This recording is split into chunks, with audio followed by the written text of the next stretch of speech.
Welcome to Cubism Activity 3, Coloring Your Cubist Art.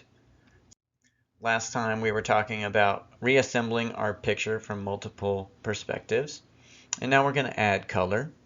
So I want you to look at these examples from Cubist Masters, and notice their colors, and try to think back to what we talked about expressionism.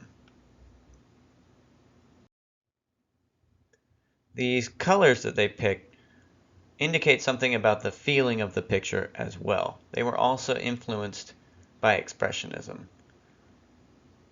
So I'm going to give you a few minutes to look at these.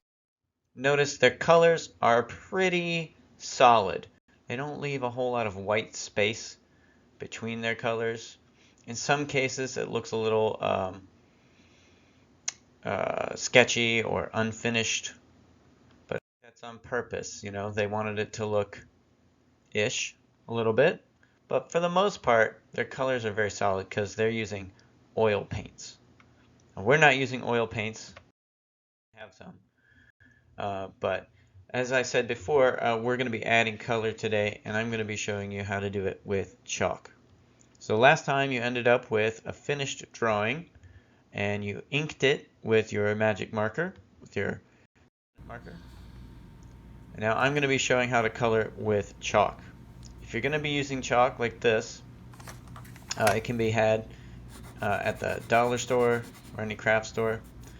It is going to be a little bit messy. You're going to have to push it around a little bit.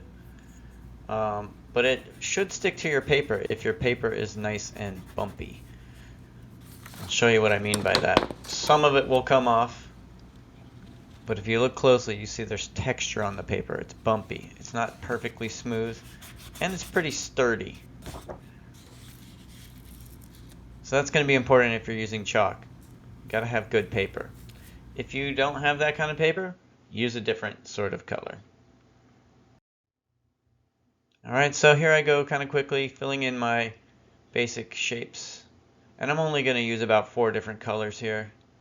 I'm not going to use a whole lot of colors, but I want to fill in as much space as I can. And right now I'm just kind of getting in the big areas, and I will blend it later. I will take out all the white spaces later.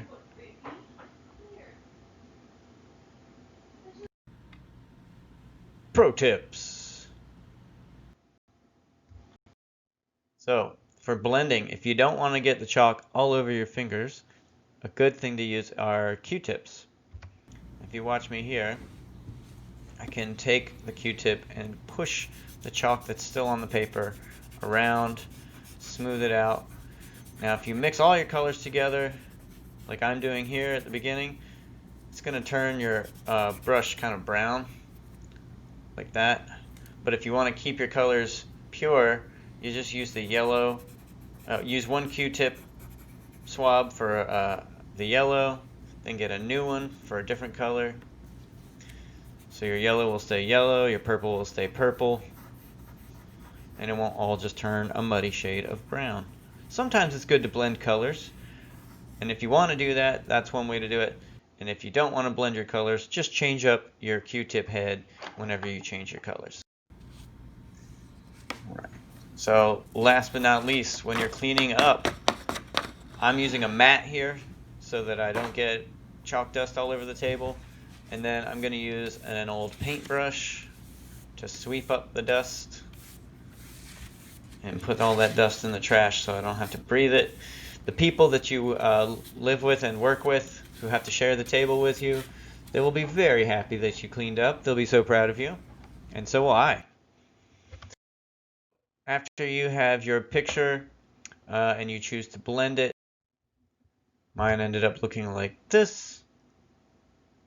And that means you're done. It is time to take a picture of that awesome art and post it in the discussion board so your friends and classmates can see it, and I can see it. We can give you a thumbs up, and also you'll submit a copy of it in the assignments folder, so it's in the gradebook.